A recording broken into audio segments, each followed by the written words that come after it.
Right, let's get into it because there's a lot to chew over in the world of Celtic just now, even if the transfer front's gone a bit quiet. Aye, happy Friday to you, by the way. Hope you're doing well. Now, let's be honest, it's not exactly a flurry of signings or breaking news flooding in today, but there's plenty bubbling under the surface that deserves a good chat.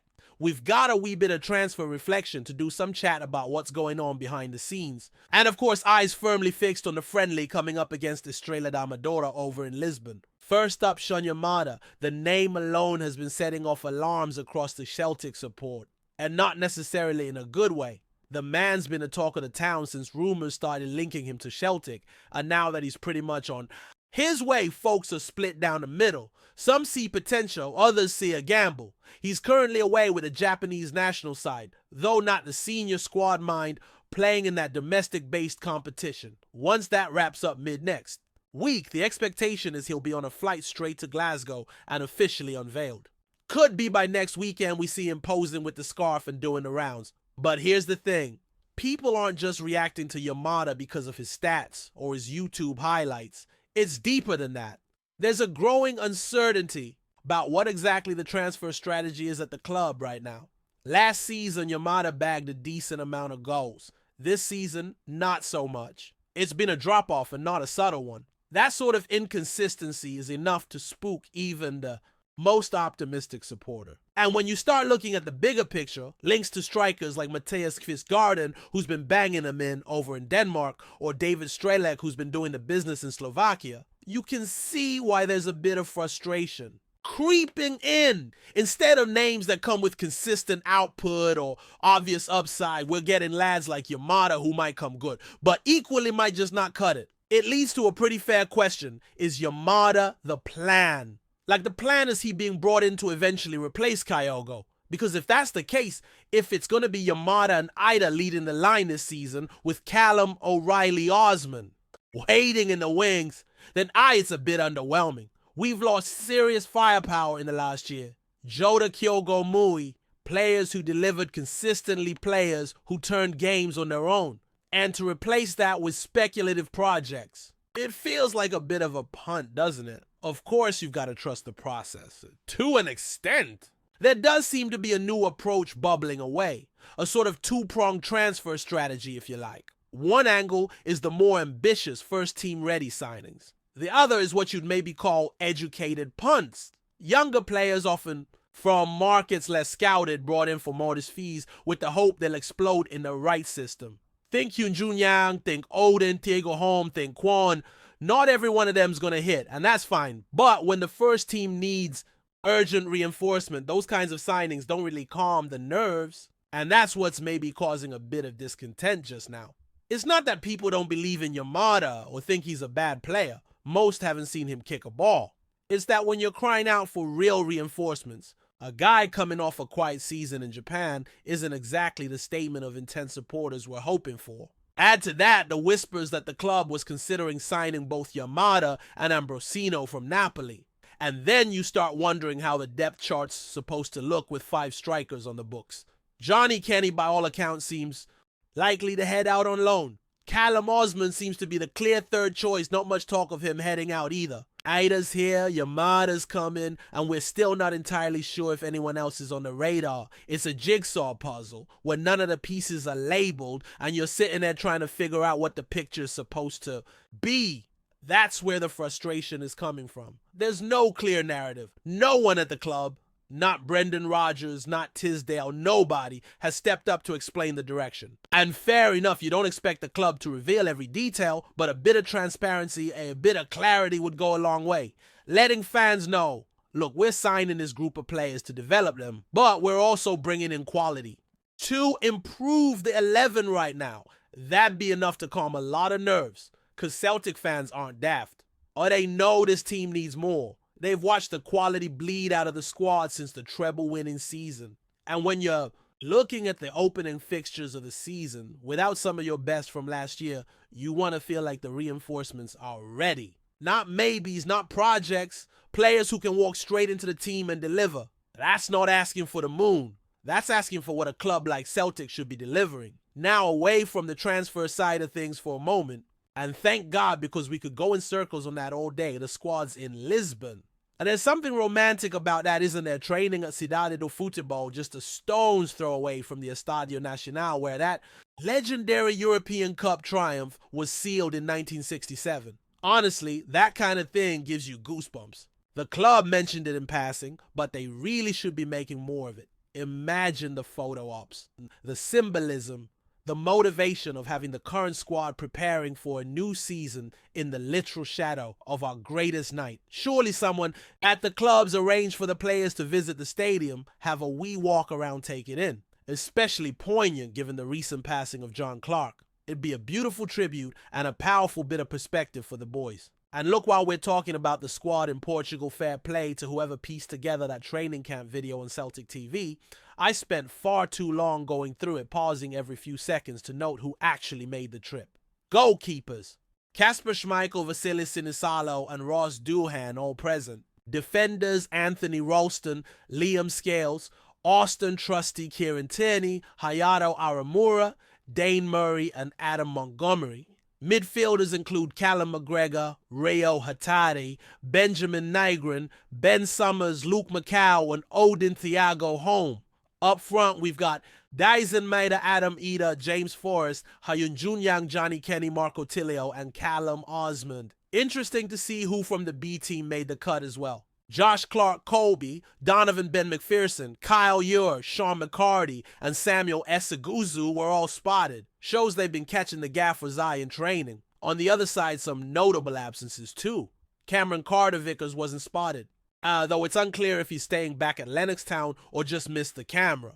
Alistair Johnston, Paulo Bernardo, and Luis Palma are all probably on extended leave after summer international duty. Fair enough, really.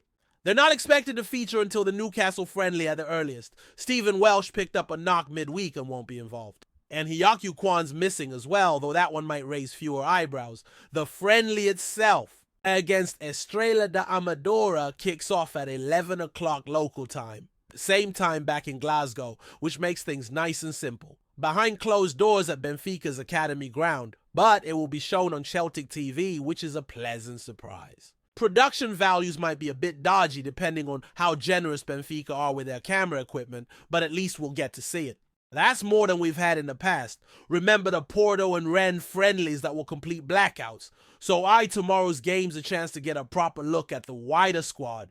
We're expecting 2 different 11s across. The halves so plenty of minutes to go around. Should be the first sighting this season of the likes of Tierney, Maida Nygren, Haitate, Ida Schmeichel, Ralston Young, and Tilio. Could be quite the watch. And just before we wrap this part up, a quick nod to the alcohol pilot scheme kicking off across 7 Scottish clubs this weekend in the League Cup. It's a small step, but a significant one. Home fans in designated areas will be allowed to enjoy a drink, albeit with about a dozen restrictions in place. Still, for the first time since 1981, non-hospitality fans will be sipping something stronger than Bovril at a Scottish ground. Look, nobody's saying we should be boozing it up in the stands at Old Firm matches straight away. But Celtic versus Falkirk on a Saturday afternoon. Surely there's room for a bit of common sense. Other countries manage it. Germany, Australia. Loads of places. And they don't collapse into chaos. Fans already drink before matches, sometimes excessively, because they can't drink during. Maybe this change starts to fix that. Baby steps and all that. Right, that's plenty to be getting. On with for now. We'll keep one eye on the transfer front, another on the pitch in Lisbon, and see what comes next as Celtic gear up for the season ahead. And carrying on from where we left off, there's still loads bubbling away in the background, especially as we creep closer to what feels like the real start of the new campaign. The game against Estrela da Amadora might be tagged as a friendly, but for Brendan Rodgers and his backroom team, this is far from a kickabout. This is about testing combinations, seeing who's ready, and figuring out which of the B team lads might actually have a chance of playing a role this season. These matches, even behind closed doors, are pure gold for coaches. It's where you see who's got the composure, the awareness, the ability to play in the system under pressure, even without the crowd roaring them on. Or maybe especially without the crowd. It's silent, it's tactical, and it's telling. And look, the Celtic support is right to be expectant. We're coming off the back of a campaign where silverware came home. But it wasn't all plain sailing, was it? There were wobbles, there were questions asked, and the hope was that this summer would see a real step up, a window where the club flexed his muscles a bit, brought in a couple of names that made you sit up and think, right, we're serious. That hasn't quite happened yet. Instead, we've got whispers and speculation. And we've got players being linked left and right, but how many of those feel like they're genuinely about improving the starting 11? Even Benjamin Nygren, who is, to be fair, a very interesting signing, young Swedish international, and pedigree, technical and confident, still feels a bit wait and see, doesn't he?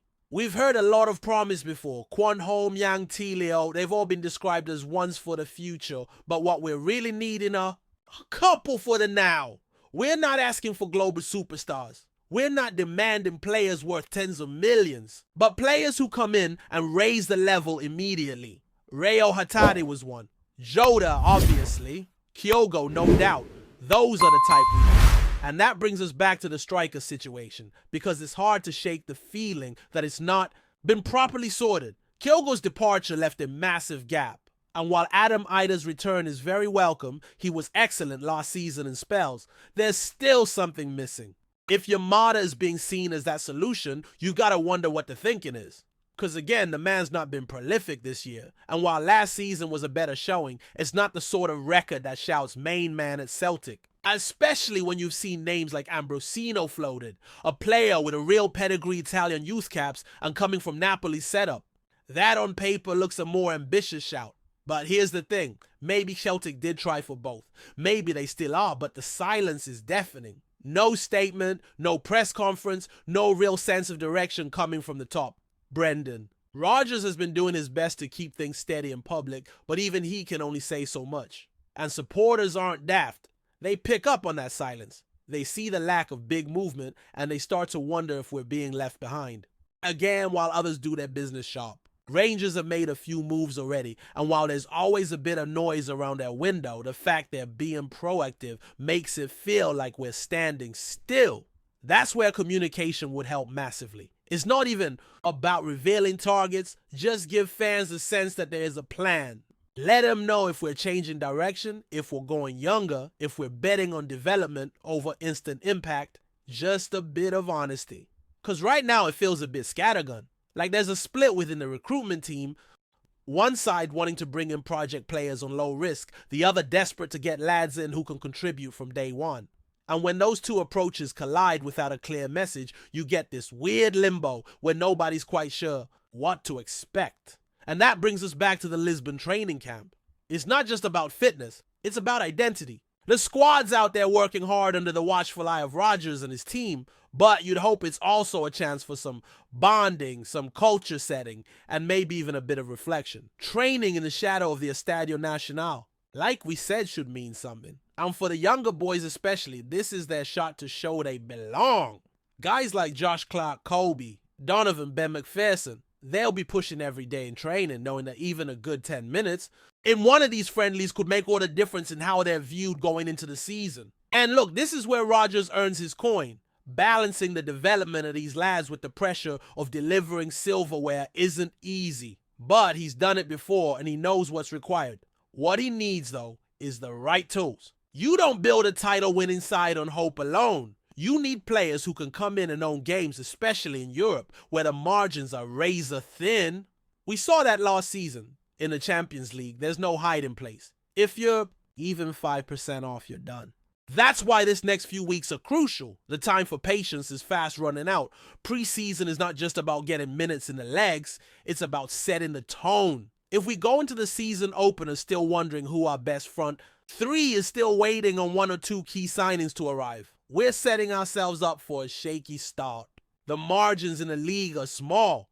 Drop a couple of silly points in August and you're playing catch-up straight away. We've been there. We know how it feels. And let's not forget Europe. We are already qualified for the Champions League. Group stages, which is brilliant, but it's also a massive responsibility. You can't turn up undercooked. You can't go in with half a plan and expect to survive. We need to be ready, tactically, mentally, and personnel-wise. That means key areas reinforced, not patched up. And it means the players we bring in now are the ones we're banking on to make the difference in those nights under the lights at Celtic Park. So we're watching the likes of Nygren with interest. We're watching Yamada if and when he arrives with hope.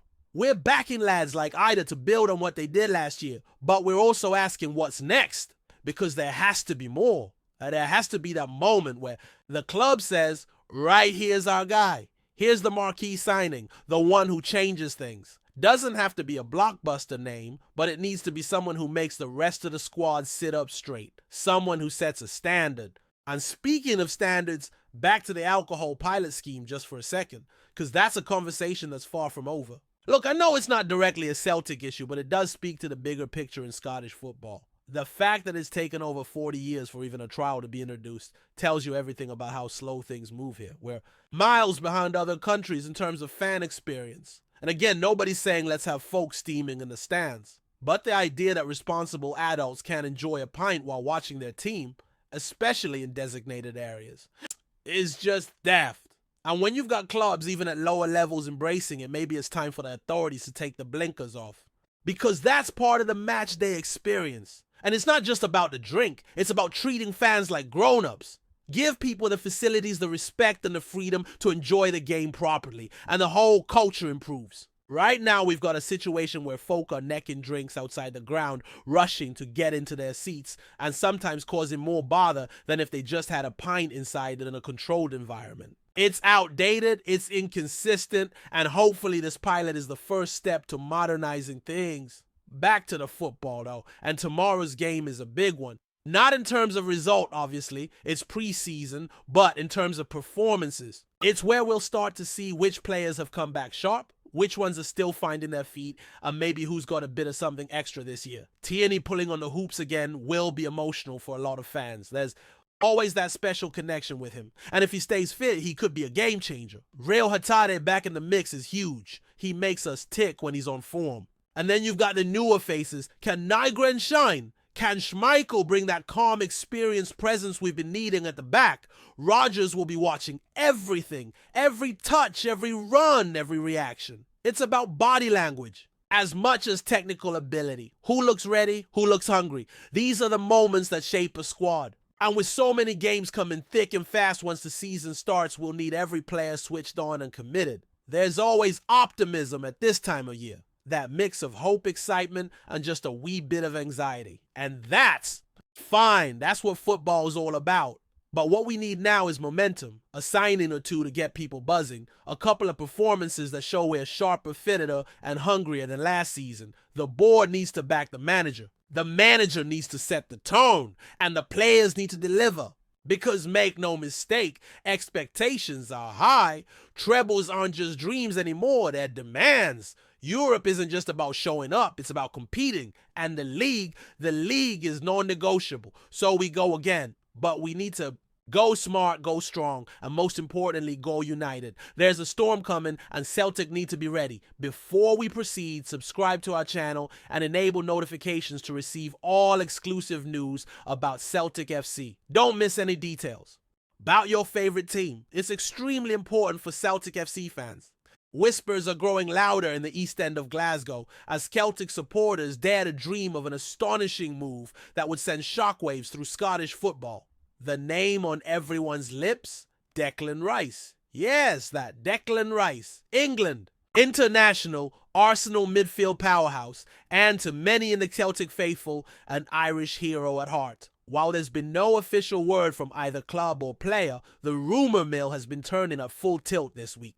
Social media has been ablaze with speculation after a photo surfaced of Rice holidaying in the west of Ireland, sparking wild theories about his future, some even connecting his roots and admiration for the Irish side of his heritage to a potential fairy tale stint at Celtic Park. Celtic fans, ever passionate and quick to rally behind a tantalizing rumour, have taken the whispers and turned them into a movement.